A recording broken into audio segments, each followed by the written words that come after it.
falling fast is the medicine. Got a need for speed, 10,000 feet, jumping off the peak.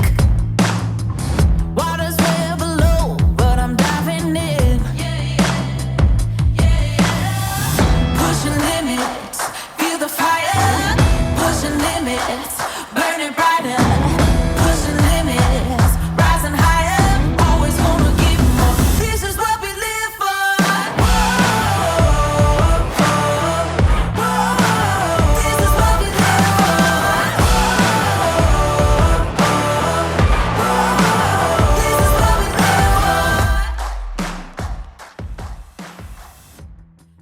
for. Etter et par rare år I verden, så det en stor glede og en enorm ære å få lov til å introdusere Perch Battle. Vi I Skitt Fiske har utfordret 5 av våre fantastiske leverandører til en lærerik og underholdende abborfiskekonkurranse. Over 3 destinasjoner skal vi battle mot hverandre, mot vær, mot vind og ikke minst mot selektiv abbor. Hjertelig velkommen til Perch Battle. This is what we live for. This is what we live for. This is what we live for. This is what we live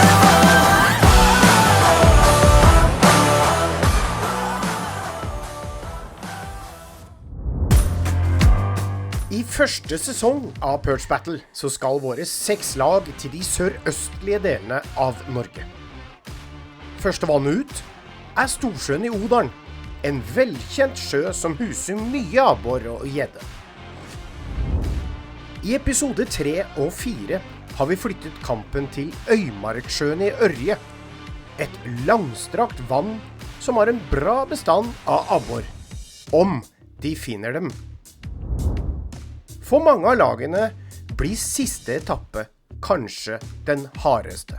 Det skal kjempes om gull, heder og ære I rennende vann. Nærmere bestemt Vestvannet I Glomma. Reglene enkle. De 6 lagene skal battle om å få de 5 lengste abborene på hver destinasjon. Minstemålet 30 centimeter. Poengene deles så ut på slutten av dagen på følgende måte. Laget på 6. plass får 1 poeng, 5. plass gir 2 poeng, 4. plass 3 poeng, 3. plass får 4 poeng, 2. plass gir 5 poeng, og 1. plass hele 6 poeng. Poengene akkumuleres, og på slutten av dag 3 har man en total. I tillegg til de vanlige poengene deles det også ut poeng I Big 3. Hvert lag sin største fangst fra den enkelte destinasjon teller.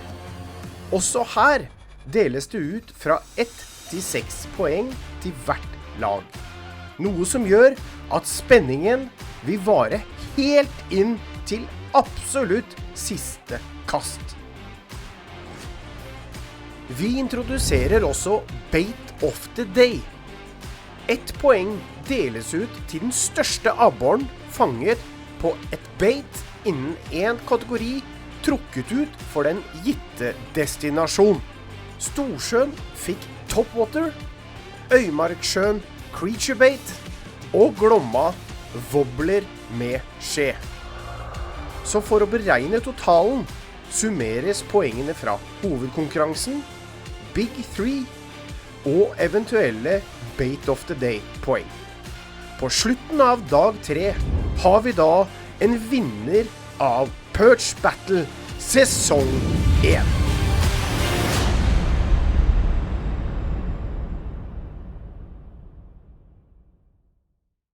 For meg fiske livet.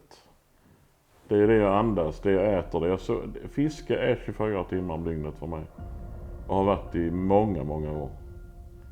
Det är liksom min passion, mitt liv. Och för att jobba med det man älskar är ju också en ynnest. Hålla på med produktutveckling och vara med på sådana här produktioner. Och komma ut och fiska i olika vatten. Möta nya människor som har samma passion, samma känsla för fiske. Det blir inte bättre. Jag heter Jörgen Larsson, Team Westin.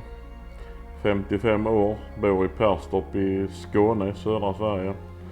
Jag vet inte vad jag ska kalla mig, om jag ska kalla mig predatorfiskare eller något annat, men jag är väl i grunden en utpräglad predatorfiskare fast jag har hållit på med mycket annat fiske.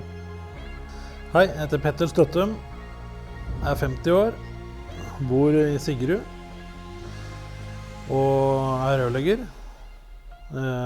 Fisker för Team Westin och är en predatorfisker. För mig handlar Storsjön om att överleva. Ja. Inte sämre än tredje plats. Det är mitt mål och min förhoppning. Att vi kan hålla oss i topp 3, överleva Storsjön. Sen har vi bättre grejer på gång efter det. Store forventninger til at dette kommer til å bli jævlig moro. Og grisevanskelig.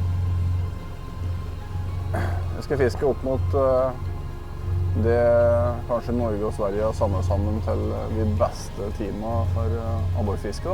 Ja. Det blir ingen walk in the park. Så vet jeg ikke hva de andre lagene driver med, men de driver prøver å psyke oss ganske godt ut på at vi skal være noen favoritter. Ja, de driver med det. Det vet jeg ikke om vi skal si vi er, men vi har ikke lagt skjul på at vi fortsetter å være det, i hvert fall når de sier det. Nei, ja. Vi skal ikke la dem psyke oss ut med det, vi skal heller spille bare. Ja, vi er favoritter. Ja, ja. Det er klart vi er. Vi har i hvert fall en plan om å vinge. Ganske stille og sol på morgenen nå. Det vil nok være litt avgjørende å få noe fiske før lunsj. Jeg er rimelig overbevist om det. Ja, vi må prøve å fiske hardt fra morgenen. Ja.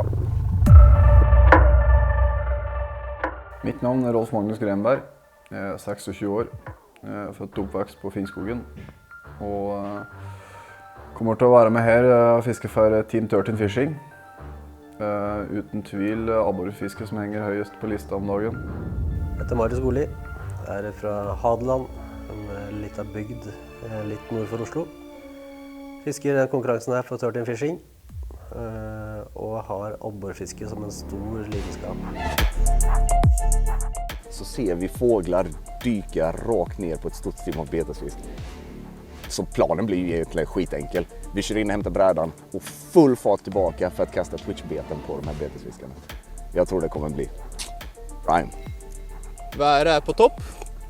Sola skinner, litt skyer, luft. Lufttrykket er perfekt. Ja, och om vinden lugnar ner sig kanske vi också har god chans att ta en top waterpoint. Å ja. Det forundrer jeg ikke på. Fuck det yeah. håper jeg virkelig går Go bra. big or go home, my friend. Let's go. Nå er vi i båten til Team Daiwa med Tore og Petter. Og i dag så er det fint vær, og vi er på jakt etter de store abborene, så vi kommer til å starte med å fiske grunt. Vi tror at de største hold er på grunna og jager nå på formiddagen. Og så får vi etterpå gå litt dypere og fiske de kantene på grunnene etterpå. Der vi tror at de står og slapper av på dagtid og kanskje nafser til seg litt ekstra mat når de får servert rett foran nesa. Jeg tror vi har strategien for dagen nå, Petter. Ja, vi er klare. Faen, hva tar de? Nu är det äntligen dags att tävla. Jag är inte ett dugg nervös. Fiske är fiske, vi går ut, vi ger järnet. Nu ska vi ta dem, Asker. Ja, klart. Funkar våran plan, är fisket som vi tror, då kommer vi vinna. Är det så att vi inte riktigt har knäckt koden, då kommer någon annan att visa oss hur man ska fiska abborre på den här sjön. Så det är bara ut, betet i vattnet, så får vi se vad som händer. Det är väldigt spännande att se om det blir fast fiske eller slow fiske.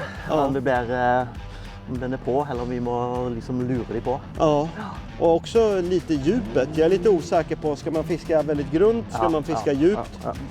vi får se. Vi ska testa båda två och vi har ju en lunchrapport mitt på dagen så vi kommer ju bli varse om vad som fungerar.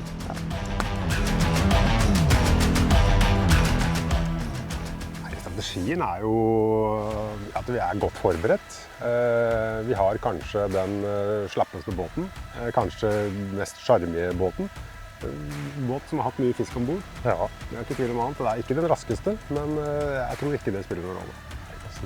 Selv om det den tregeste båten, så det den med best fiskeri, ikke sant? Ja. Så det veier opp. Jeg stolt av båten vår. Så dette blir bra, det? Ja, det blir helt nydelig. Vi kommer nok til å prøve å fiske med litt forskjellige typer bait, litt farger, litt høyt i vannet, lavt i vannet, litt forskjellig for å se hva som fisken tar. Og når vi føler vi treffer, så kommer vi til å switche og fiske mye med det samme. Ja. Så det blir føle seg fram. Så har vi jo topwater pointet da. Vi har noen spots som mulighet for det. Ja. Det ikke det vi satser på fra start, nå vil vi bare ha noen fisk. Ja, kanskje spesielt nå på morgenen så kan det jo være bra med topwater, stille vann, vinden har ikke kommet ennå. Så, men vi skal først ha et par fisker på arket før vi skal gå på toppwaterpoeng. Altså. Ja. Men ja, vi må prøve I løpet av dagen hvis sjansen byr seg I hvert fall. Absolutt. Första platsen, det här det en djup udde som sträcker sig ut I sjön och vi har inte varit ensamma om att hitta den. Nej, vi kanske en av de hardeste konkurrentene på samme sted. Ja. Det ger oss litt utfordringer, men det viser jo også at vi har valgt en spot som bra. Ja, vi får ju hoppas det. Ja. De tror I alla fall på samma sak som vi. Och om någon minut, då får vi börja fiska. Och då hoppas vi på riktigt stora abborrasker. Ja, nu. Nu jäklar. Ja, vi har tänkt att vinna så. Det vinnerplassen. 8-18. Skyt fiske. Regelen at ingen kan fiske nærmere hverandre enn 50 meter, med unntak under starten. Starten som nå bare sekunder unna. Ja. Första kastet! Go. Nu det parch paddle på gång, grabbar. Jomfrukastet. Det gött. Jag har den!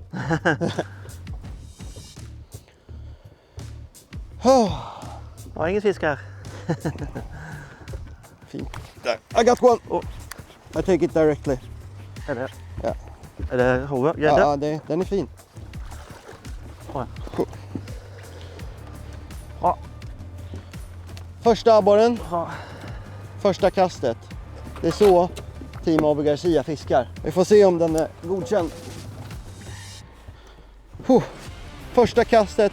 Härliga 32 centimeter på den här kröckle-imitationen. Nu tar vi och så släpper vi den här fina abborren. Mycket välkommen vacker fisk. Hej då lilla vän. Nu vi igång. Det jo spent da. Vi har jo liksom tenkt på det her en stund og ladet opp litt. Og for meg så det bare en ære å bekjente Tobias som en legende I det här gamet. Så jeg gleder meg som en unge. Altså. Det ska bli väldigt kul att fiska perch paddle tycker jag. De norska fiskarna, de är otroligt duktiga. Men jag tror att vi är ett farligt team. Asker, han är otroligt duktig artfiskare. Så han tar med sig någonting helt nytt till det här gamet som de aldrig har sett förut. Han kan lura vilken fisk som helst. Och jag tror att han är bra på stora abborre också. Mitt navn Asker Alvestad. Jeg 54 år gammel. Jeg fisker alt som har pinner og jobber som distriktssjef I Pure Fishing. Og jeg da sammen med Tobias her på Team AB Garcia. Och jag heter Tobias Franstam, jag är svensk, jag bor I Stockholm, 37 år gammal och jag jobbar med sportfiske. Så att såna här saker, väldigt mycket jobb för ABU, det är det som jag faktiskt gör mest. Jag tycker tävlingsfiske är väldigt roligt för det gör en till en bättre fiskare. Allt man gör tänker man efter på varför man gör det och hur man gör det. Och de dagarna det går dåligt så får man också reda på vad man skulle gjort bättre. För då får man storstryk av någon och så får man reda på det här var koden för dagen. Och jag tycker det är väldigt roligt och vi är definitivt här för att vinna.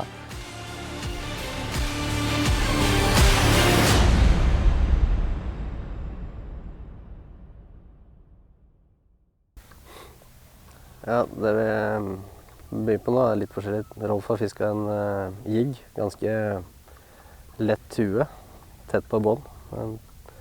rolig presentasjon. Og så har jeg prøvd å fiske litt rip and wrap, et vibrasjonsagn som mye hissig gange.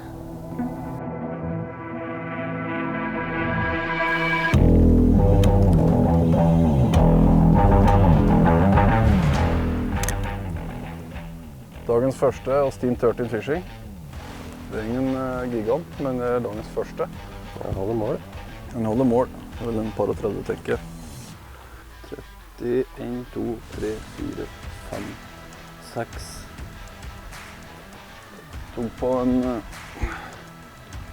My Name is Jeff med 10 gram stand-up. Jeg får gå tilbake, og så skal jeg ta bestemor, bror og hele familien. Nå er vi i gang. Herlig.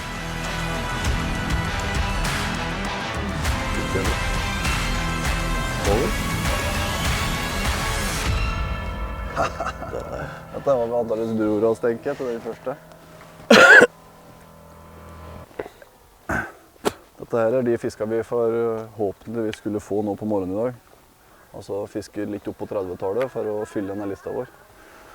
Og det er veldig deilig at vi har nå fått 2 abe og fått en, for å si det sånn. Det er ikke mer som skal til. Veldig fin fisk. 38 centimeter.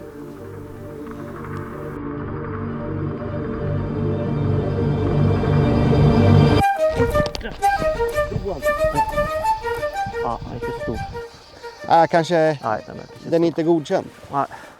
Man vet aldrig. Nej, jag tar den. Den såg lite liten ut. Ja, lite. Men best, i alla fall. Första fisken i alla fall. Ja. Den här, Ja, den rimmer 30. den är 30, ja, den är 30 prick. Ja, bra. Ja, otroligt skönt, vi har 2 fiskar på pappret. Det är inte de största fiskarna. Men det är så otroligt viktigt i en tävling att veta att man ligger rätt. Också att man har rätt strategi. Ja. Jag tror att vi har rätt strategi som fångar fisk. Och sen kan det komma stora fiskar med de här små. Ja. Så tror jeg at vi er i gang og får litt følelse for at vi gjør ting riktig da. Ja. Så får størrelsen komme på de neste kastene. Och en sak som man inte ska underskatta, det är att 13 ser att vi fångar fisk. Desto mer fisk vi fångar, desto mer stressade kommer de bli, desto sämre kommer de fiska. Och det är en väldigt viktig aspekt i det här. Vi måste slå de andra som vi ser som de riktigt stora hoten. 13 är ett av dem. De är livsfarliga, vi vill verkligen slå dem. Så får de lite dåligt självförtroende här i början, det skulle hjälpa oss mycket. Vi kom litt for nær, men det måtte vi på grunn av dem. Prøv å være litt rolig.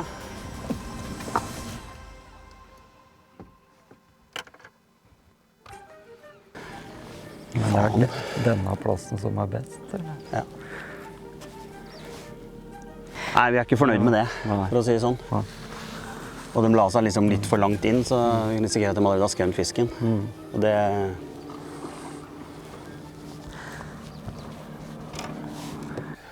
Fighte hardt inn. Vi er jo utfordrerne sånn sett, Ja, på en måte. Ja. Vi jobber med fiskeutstyr, og de er jo pro-team. Det ligger jo litt i ordets rette forstand der. Så jeg tror vi slår litt unna fra, altså. Jeg tror de andre frykter oss litt også, jeg tror det. Ja, de sier det i hvert fall. Kanskje sier for å være hyggelig. Ja. Nei, altså, ja.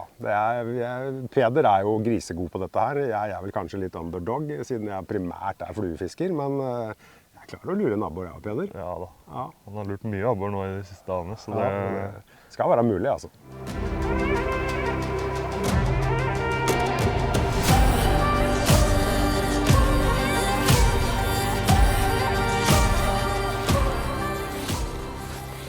Tatt den? Bomma. Hæ? Jeg og Peder hadde napp samtidig. Vi hadde napp samtidig, så vi mistet Peder. Ja, fisk. Fikk du? Hov. Jeg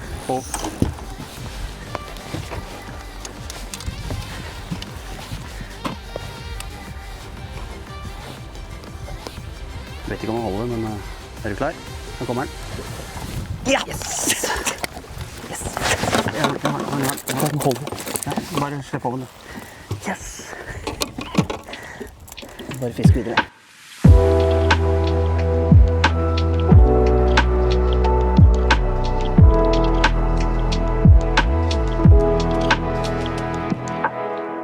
Dette har vi jo snakket om i mange, mange år. Og sett andre land, hva de har lykkes med. Og vi har jo snakket om det mange, mange år, så det var på tide nå at det skjedde et eller annet.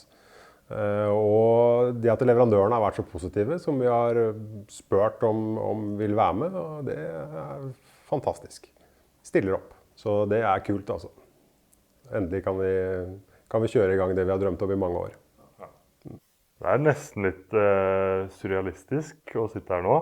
Det er fett å få være med på det. Veldig takknemlig. I tillegg så har man jo jobbet ganske mange timer da, og blitt høvelig god i noe. Så det er ganske kult å prestere såpass at man blir tatt med i noe. Så det her gleder jeg meg skikkelig til, og ganske nervøs også, egentlig. Det er bra. Ja. Jeg heter Peder Vangen, er 25 år og kommer fra Sandefjord og jobber på content-avdelingen på Skitt Fiske. Og jeg heter Bjørn Skanke, jeg jobber på Skitt Fiske også. Jeg er salgs- og innkjøpssjef, 53 år fra Sandefjord.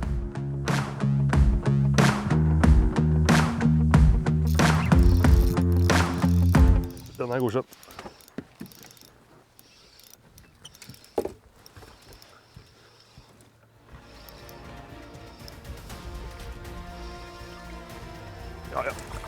Ja! Åh! Peder! Første! Den er viktig! Er ikke så stor, men det driter vi i akkurat nå. jævlig deilig. Målbrettet. Fisk i oven. Bryter 36 streker. Ja. Ja da!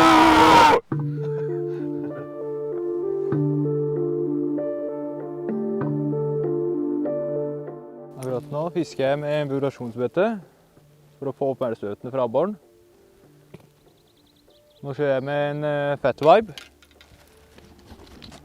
Håpentligvis treffer jeg på noen de med litt større abborer som driver jager de mindre her nå. De er ikke så alt for langt unna. De skal være her. Det er jeg helt sikker på. I min Fat Vibe så bruker jeg en SK4 som er special class, som er beregnet for å fiske med vibrasjonsbeter. Det er Vib og Blade spesialist, og den har mer styvere rigg og bitte litt mer mykere topp, så det slik kjenner at hver eneste vibrasjon på andre siden av snøra. Det er helt stang. Det kan jeg virkelig rekommendere.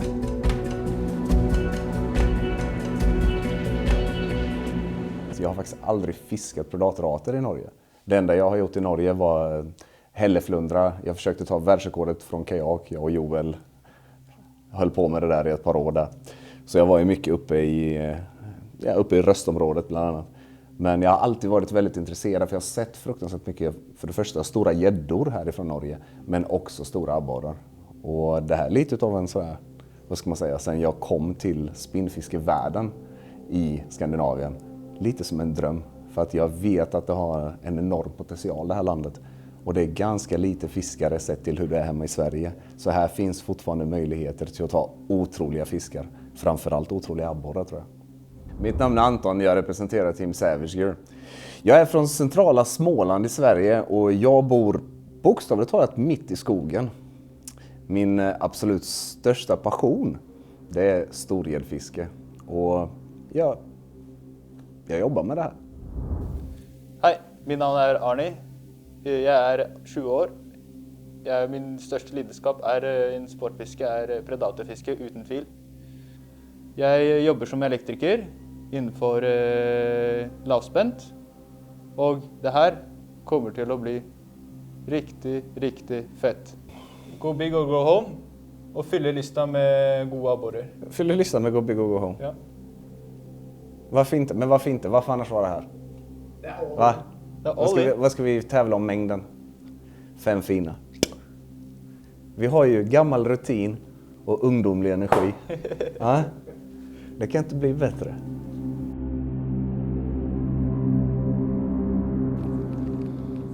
Försök att hitta kast här, Anton. Vad sa du? Prøv kast här. Till vänster? Mm. Jag ska bara få in det här. Så det betesfiske eller? Nej. Här kommer en gäddjävel. Nej. Ska du ha? Jag vill behålla betet. Ja, jättesnabbt. Den kommer 3.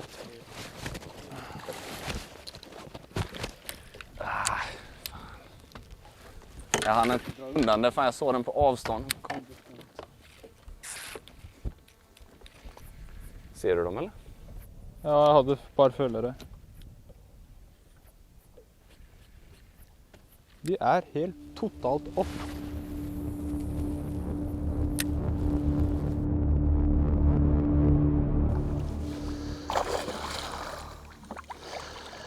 Ja. Ikke tid til dette her.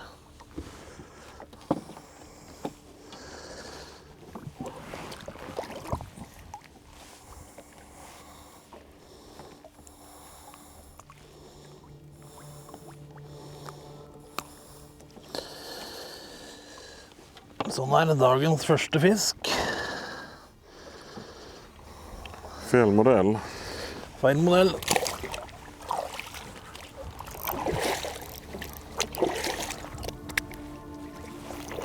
Vi hade ett bra testfiske, men det var inte lätt. Alltså, vi har fått kämpa varje dag hela veckan här. Men det känns som att vi har kommit fram till, vi har lagt det där pusslet och kommit fram till en lösning i slutändan. Vi har fiskat väldigt bra sammen nå. Genom riktigt hårt arbete. Finne ut av ting tillsammans. Så det har fungerat väldigt bra. Vi har haft en bra lagkänsla och det har funkat väldigt bra. Kemin är liksom där. Så. Vi är 2 gamla gubbar med träskallar båda 2, men vi är nog väldigt lika varandra, jag och Petter. Det har klaffat. Jag har också följt han som fiskeprofil i många år. Så jag har ju tagit efter en del av det också, som han har skrivit och allt sånt. Så. Det är lite grann som första träningsdagen här, att det är lite sådär segt på morgonen. Ja, men det. Vi kommer till att fiska en ganska lång kant här och så kommer vi inte att sticka inom här flera gånger i löpet av dagen. Ja, nu känns det som en gädda i sig. Ja, det är en liten gädda. Fan också. Känns precis som en bättre abborre i början. Men det är inte första gången man blir lurad. Men nästan varje gång så tror man en bättre abborre och sen en liten gädda. Det var spännande i några sekunder i alla fall.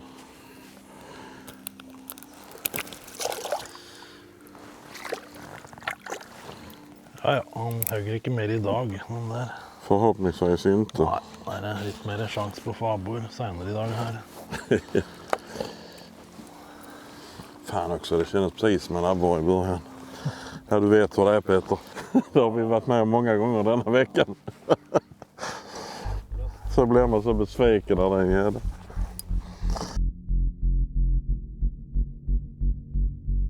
Jeg tar ikke så lange kast nå. Jeg tar egentlig bare 2/3 av det jeg kan kaste, rett og slett fordi hvis det blir for mye snøre, så blir det for mye bukt på snøret, så blir det vanskelig å få ordentlig bevegelse i wobbleren når du twitcher den, sånn som jeg gjør nå. Ja, så langt har starten vært litt dårligere her enn det vi hadde håpet på. Vi hadde trodd vi skulle få et par-tre fisk her første timen. Og når vi da fikk en etter bare 6 minutter, så er det litt rart at vi da ikke har fått noen ting neste 40 minuttene. Så det er litt sånn vanskelig å bestemme seg for hva vi skal gjøre nå, fordi hadde vi ikke fått noen fisk, så hadde det vært klart at vi skal vekk herfra. Men når vi har fått én, så ja, vi må legge huet litt i bløt. Vi skal ikke drive på for lenge. Nei. Fy faen! Den virker jo grei da. Ja, den her holder. Midt i vannlaget på vei ned. Jeg tror han holder i hvert fall. Nei, jeg ble usikker. Kanskje. Jo, jeg tror han holder. Diffin. 10 cm diffin. Rainbow. Yes!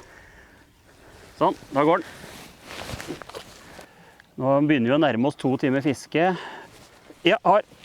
Er for liten, er for liten. Vi begynner å nærme oss 2 timer fiske. Vi har 2 godkjente fisk. En på 36 og en på 31. Vi er vel sånn OK fornøyd med det. Det betyr jo at vi er ferdig med 25% av konkurransen, har 2 fisk og trenger 5. Jeg tror ikke 13 Fishing har fått så mange.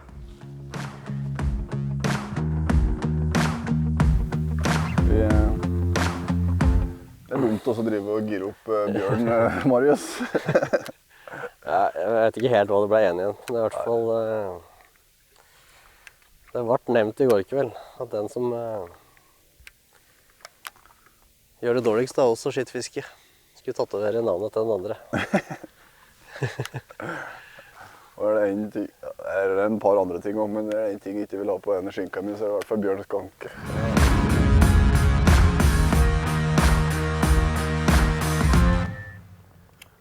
Kjører Rolf den der taktikken som har virket med shadden. Her er vi på en litt sånn steinansamling, det går en sånn steinrenn her. Skal vi prøve litt med litt sånn der creature, type krepseimitasjoner. Så ser jeg om det kan stå noen større fisk inni de steinene.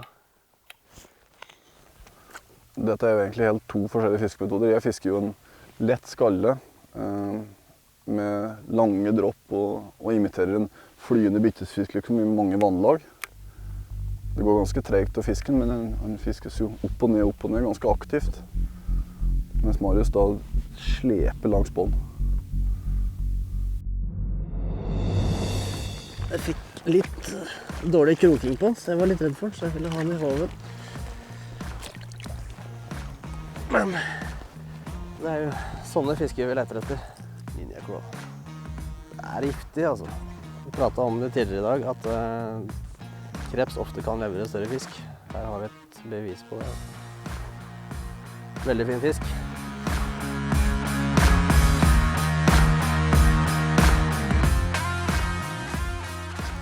Ja. Bättre? Ja. Bra, Oskar. Ja, det kan være gjedde. Ja, det er gjedde. Är det en gädda? Jag tror det. Ja. Ja, det är gjedde. Den känns väldigt stark. Ja, det är det. Bara ta en ro. Ja. Gjedde, dessverre.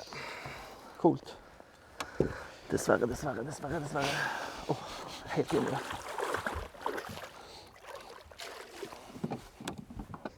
Det var en liten gjedde der da. Det skjer i hvert fall noe, men det var litt synd. Det er jo typisk sånn gjeddeområde også det her. Sånn at vi må renne med en del gjedder innimellom abboren her. Det er derfor vi bruker fluorkarbon 0,45, trillen fluorkarbon, for å i hvert fall redde de fleste da. Vi bytte prisplats. Vi har inte hittat fisken riktigt än, så vi hoppar runt lite. Känner kanske vi kan komma till en plats där fisken är väldigt aktiv. Vi har inte sett så många andra båtar heller, så vi vet inte riktigt vad de andra gör. Om de ligger kvar och kör eller flyttar runt. Men vi testar att byta nu och se vad det ger.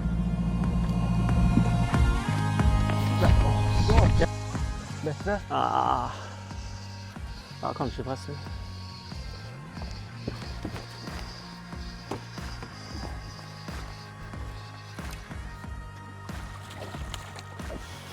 Bra, Oskar. Den kan vara prickgodkänd den där. Ja. Powerblade. Ja. 32 centimeter, ny på arket. Det er det viktigste akkurat nå, få i gang fiske igjen. Ja, bra. Bra jobbat! Yes! Där satt nummer 3. Det är väldigt, väldigt viktigt att få liksom alla fiskar på... bra fisk! Bra fisk. Och det här är stora abborre. Okej. Oh my... Är det här en abborre, Asker? Då är det här en jätte. Sats på det då. Kom igen. Det här, jag tror att det är en jätteabborre. Tanken hade varit... Jag tror det är en jätteabborre. Nej. Ja, det är det bra. Yes! Den hade en lika stor efter. Ja, den hade en lika stor efter. Fiska på den nu. Äntligen. Nu ska vi vara snabba här. Nu händer det. Kolla på den här lunsen. Här. Det här är fin abborre. Hollow belly. Liknar en liten kröckle. Och det här. Äntligen. Det är de här fiskarna vi behöver. Och större. Vi tar en snabb mätning. Wow. Härliga 37 centimeter. Underbar abborre. Asker. De vi skal ha flere av. Nu, och den hade en till lika fin efter. Ja. Vi kastar ut igen och ser om vi kan ta Ja, den också. ja, ja. Bra, Stor fisk. bra. Hoven. Ja, jag är med. Jag släpper den här.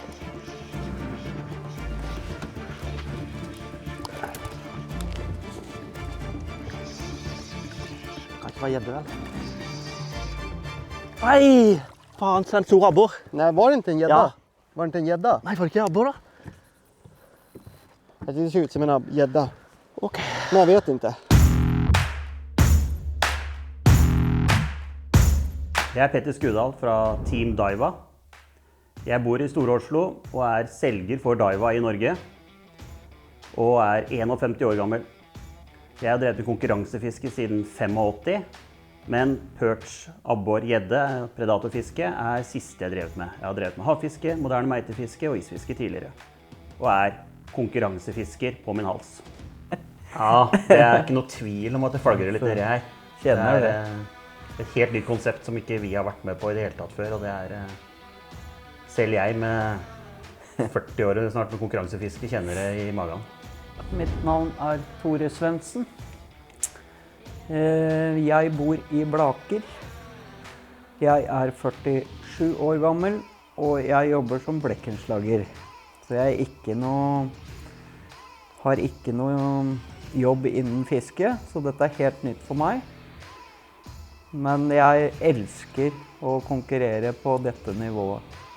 Altså, jeg er jo nybegynner her, da, så for meg er det ekstra mye nerver. Jeg er nødt for å gjøre mitt ytterste for å skal kjempe. Være ordentlig på hugget. For det er dette jeg vil drive med.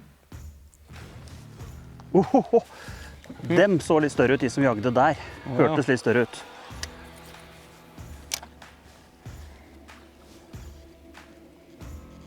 Fy faen, nå er det spisetid. Der satt den. Der var den. Fy faen, nå er det Texas her, altså. Fy faen. Det bare koker rundt båten her. Den vil ikke ta, den må gå og spise noe krepsdyr eller et eller annet, altså. Men nå er det mattid, altså. Den holder. Gjedde, eller? Nei. Ja, da holder den. Ja. Den bare, ja. Den er fin. Den går som fy, den. Ja, den er sterk. Ja, den er sterk. Det kan Den det kommer være. rett opp her nå. Vær klar med oven. Oi, det er stor oppår. Yes! Det er 5-36. 37. Baitjucken leverer, mens han sitter helt ytterst, så den tar forsiktig.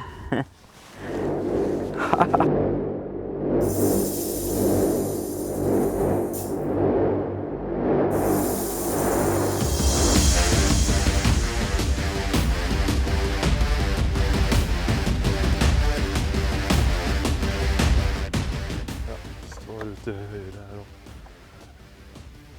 Ja.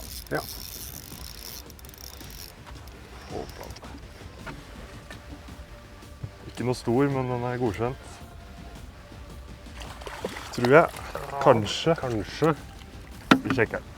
Oi, liten 30-fisk, men det er listemat, som jeg pleier å kalle det.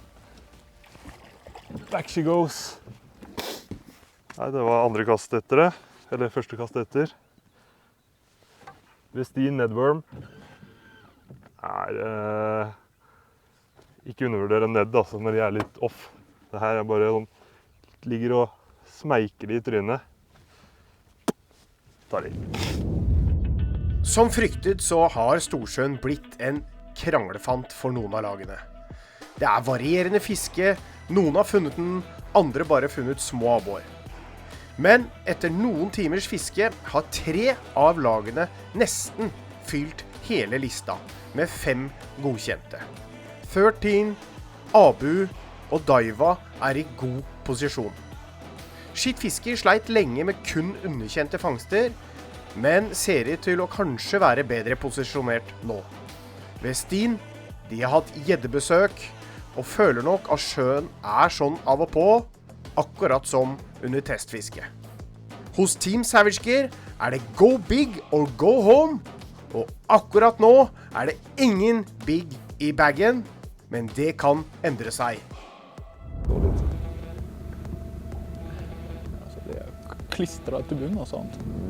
Det klistret. Det så.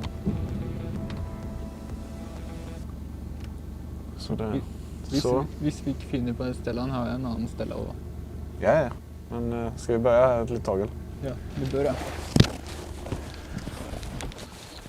Får vi se what's up. Gå ner och skrika på botten med en gång. Kjøp også, du kan også kjøre Vibe, det steket på botten.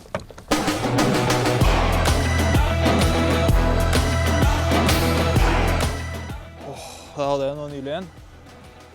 Nei, nå fisker vi på en kant, så går nedover mot type, og så kommer det et platå mot det grunnere partiet. Så det abboren pleier å gjøre på den plassen her, han pleier å stelle seg på platåen eller kanten og jage det sikløyen som passerer rundt her I nord.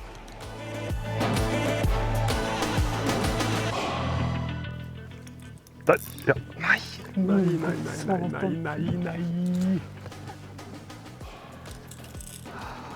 tror ikke det helt riktig farge.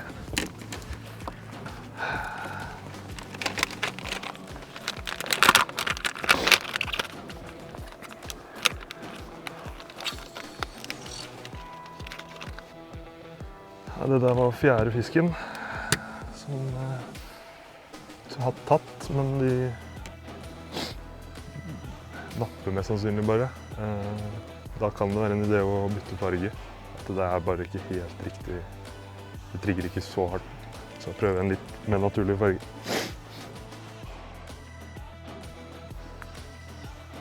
Det kanskje 30 det her også. Ja. Der var hoven. Der var hoven.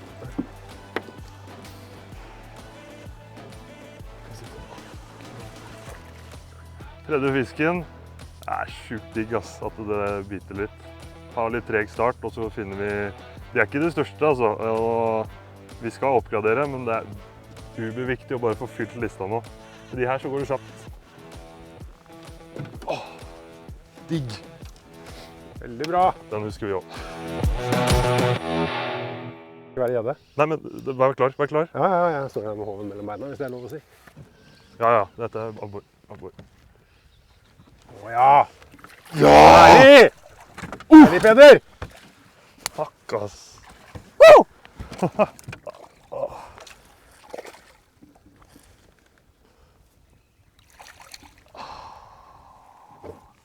Det bedre. Oransje I buken, eller? Ja. Hvorfor det oransje I buken? Se på den her. Dette en kreftetere. Krepsespiser. Går og svanser langs bunnen. Og skal ta sånne som det her, vet du. Skal vi se hvor lang den er. Den tror jeg I nærheten av den første der.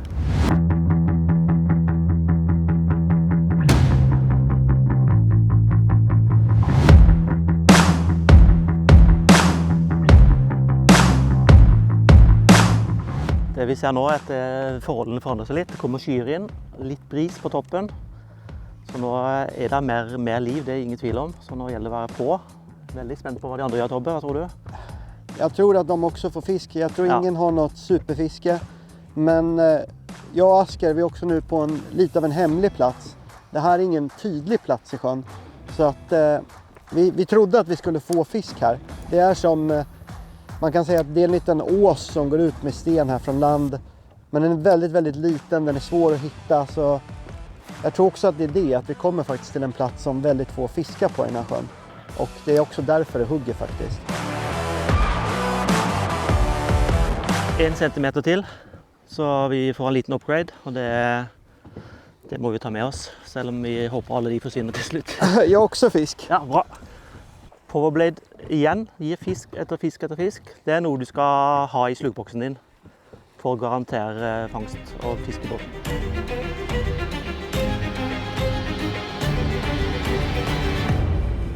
Ganska okej skulle jag säga ändå. Jag kan lyfta upp den bara.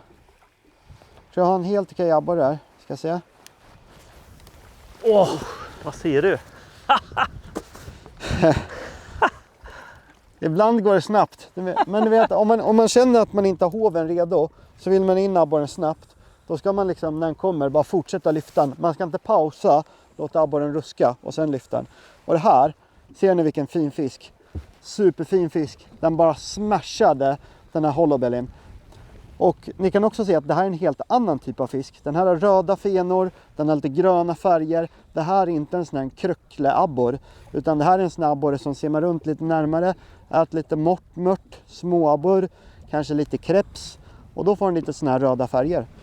Vi krokar loss den här och så ser vi hur många poäng den här ger oss extra. Tobbe. Nu jävlar! Det är sån vi ska ha. Ny bästa fisk. Den touchar precis 38 cm. Så det här, det är en galet viktig fisk i tävlingen. Vilken gigantisk, fin abborre.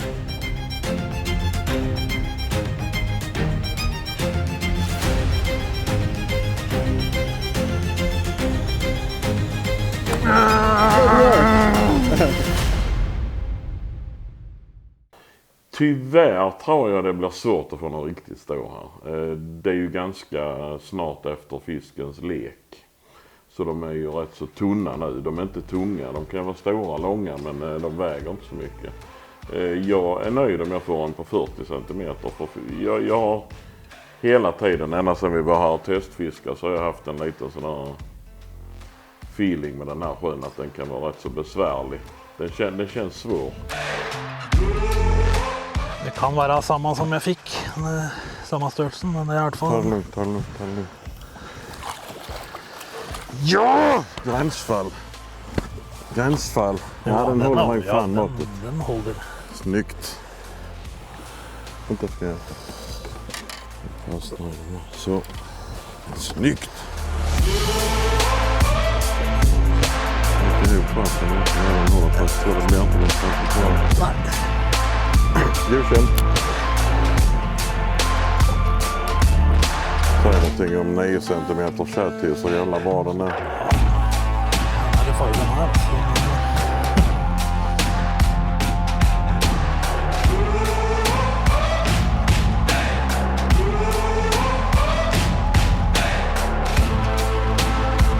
Ja, man får ta hoven.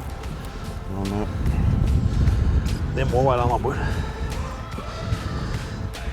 Oh! Yes! Den trängte vi! Nummer 3! Nummer 3! Fan vad gott! Härlig! Fan, det smalt rätt under båten. Står flera här. Det var ju...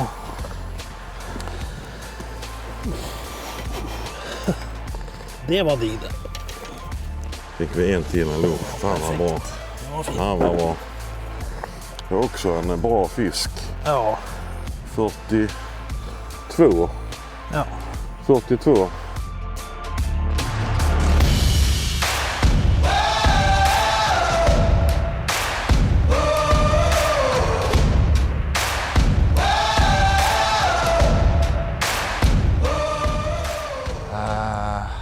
Jag vet inte om jag har så mycket att säga om de andra lagen just nu. Vi får se vid lunchen. Men som sagt, det är inte så att det här är ett nytt vatten för Arnie och han kan ju de här spotsen. Så om fisket är så här off, för vi ser ju fisken på side-imagen och down-imagen. Altså fisket er helt totalt off på mine ställen. Men är de off på dina ställen så är de off på alla ställen, ska du säga. Men hvis de lagene klarer å grave opp de, da er det stor respekt, altså.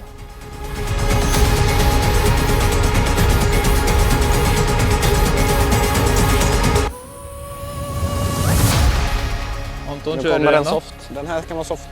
Faktiskt på hård. Kasta mot mig istället. Jag kan ta den.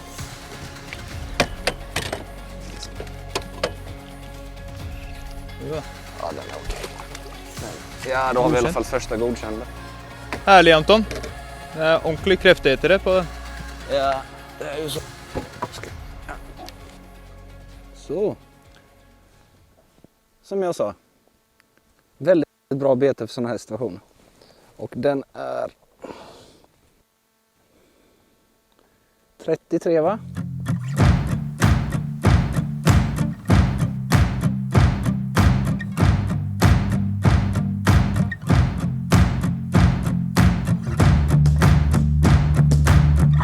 Har den fin 30? Her? Ja, det er bare. Ja! Yes! Her fylte vi! Fy faen! Yes, der satt den. Bait Junkie leverer.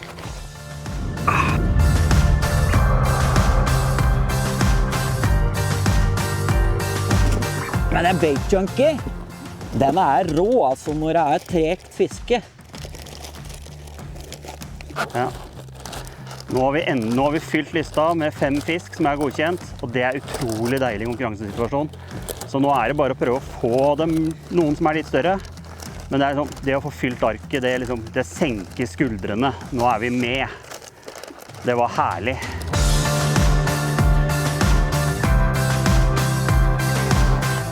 Ja, det var mulig. Ja. Kanskje vi fylte der? Ja, kanskje det. Vi fyller inn. Partneren fanger fisk. Ok. 31. Savage Gear Fat Spintail. Funker.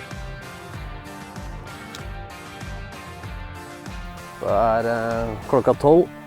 Det er 20 minutter til vi skal ha lunsj og lunsjrapportering. Så vi flytter oss til en siste spot som vi skal fiske her nå de siste 20 minutter, og så begynner vi her igjen da, etter lunsj. En litt lignende spot som vi har vært flere ganger i dag. Vi har mulighet til å fiske grunt på innersiden og dypt på yttersiden. Det hadde vært bare å få hentet noen og 40 fisk her før lunsj, hadde passet veldig bra. Så om vi får til det, er det en heldig spørsmål. Vi kjørte ikke noe rundt her og kikket etter fisk. Det er så grunt på innersiden her at vi vil ikke forstyrre noe. Så nå fisker vi mer eller mindre litt blindt og mistet den, ja.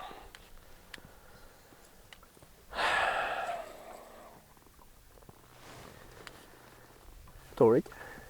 Jeg klarer ikke. Nei, du må slutte å miste fisk også. Jeg vet at du ikke gjør det med vilje, men du må slutte med det. Ja. Jeg vet.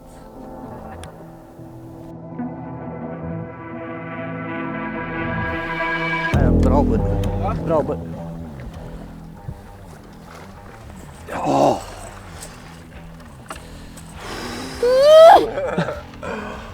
Den var... Den har sittet langt inne. Det var det vi trengte før lunsjrapporten. Vi sa det for 2 kasser. Rart vi ikke har fått fisk på Ripper Wrap. Det er uten tvil det beste agnet du får på abbor. Og nå satt den. Blåser Ripper Wrap. Hvis du gir meg ett agn i Norge som har fanget mer abbor enn den der, skal jeg tatovere navnet ditt også. Herlig! Da har vi 2 på 44. Mangler bare 3. Nå mangler bare 3. Og vi skal bare slappe av litt i lunsjen, og så henter vi resten. Det nærmer seg med stormskritt fiskestopp og lunsjrapport. Lagene har gira opp, og oppgraderingene begynner virkelig å komme. Det er viktig å avslutte første økt med et psykisk godt overtak. Nå tok Bait Junkie. Dette her kan se jævla bra ut når vi får slike oppgraderinger. Oppgradere fisk hele tiden. Det er veldig viktig når vi har fylt kortet. Det hadde vært deilig å ha et fullt papir, altså. Det.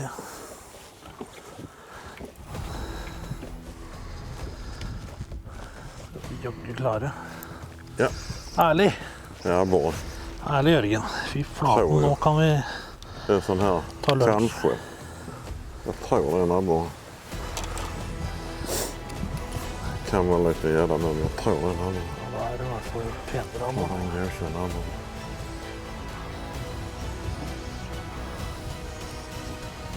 Jo då. Yes! Ja! Fy faen! Er det mulig? Det är också över 40. Lyft upp alla ska jag ta. Fan, den är lång. Den är över 40. Den har ju käft som en hel... Kolla här.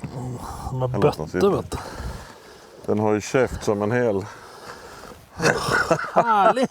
Lång. Stanley the Stickleback strikes again. I blå. Jag tar stangen. Det var så. Så, Kunde inte ha varit bättre. Den, den är 43, tar man fan. Nej, vänta. Nej, 42. Ja.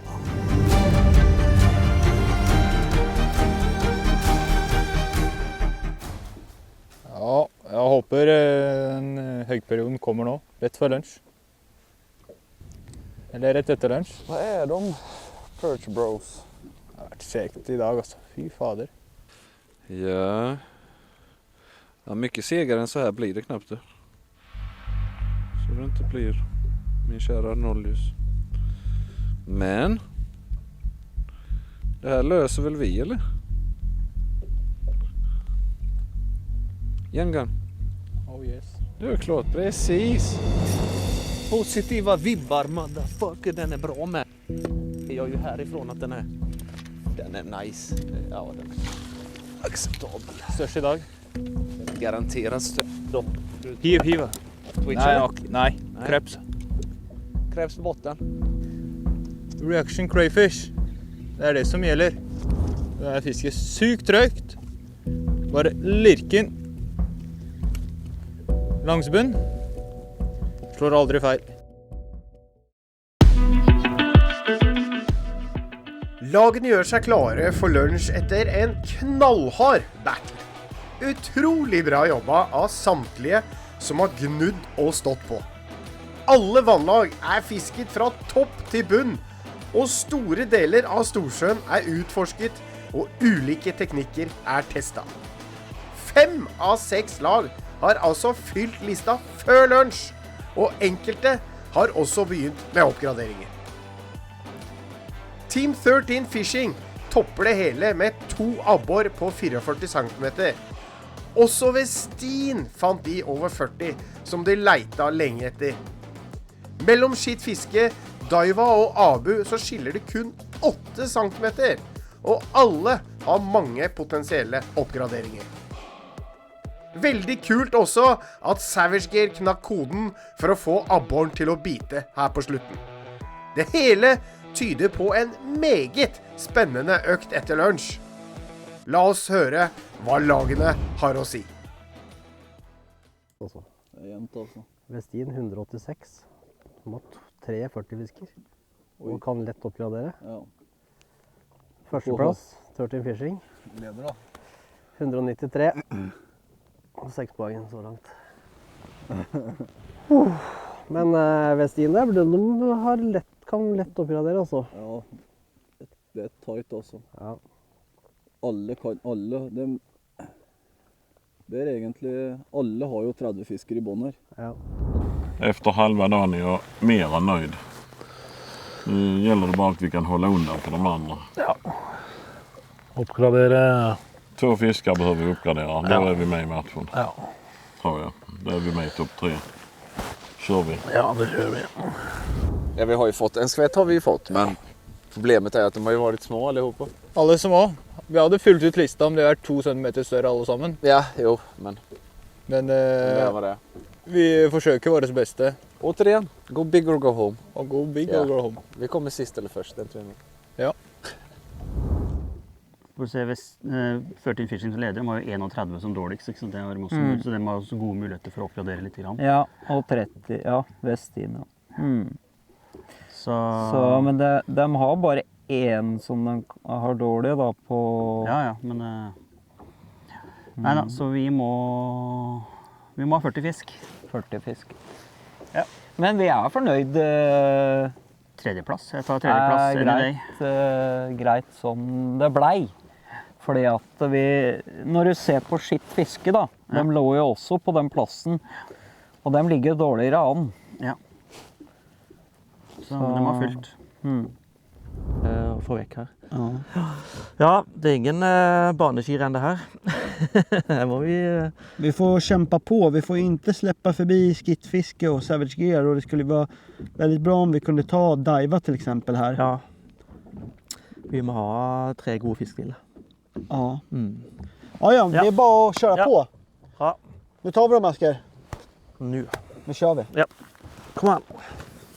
Det där var riktigt bra fiskat. Ja. Ja, 33 bak 13. Ja, men det er byttet ut de 3 dårligste fiskene vi har, med noe som er 10 cm lenger. Ja. Så er vi der. Så enkelt er det. Det er ikke veldig langt bak. Nei, det er mulig. Det var som forutsett, egentlig. Altså. Ja, egentlig. Jeg tror gutta startet bra. Ja. Fått de 40 fiskene, og så har det tabbet seg. Ja. Men det er muligheter her nå, altså. Det er muligheter. Ja. Utstyret i Perch Battle får du kjøpt i Norges største fiskebutikk, skittfiske.no. Vi har et enormt utvalg, rimelig frakt og superrask levering. Husk å abonnere på kanalen. Trykk på bjella, så får du et varsel når vi publiserer både Perch Battle og annet snadder. Vi vil gjerne også høre fra deg i kommentarfeltet. Tusen hjertelig takk for at du så på, og ikke glem neste episode.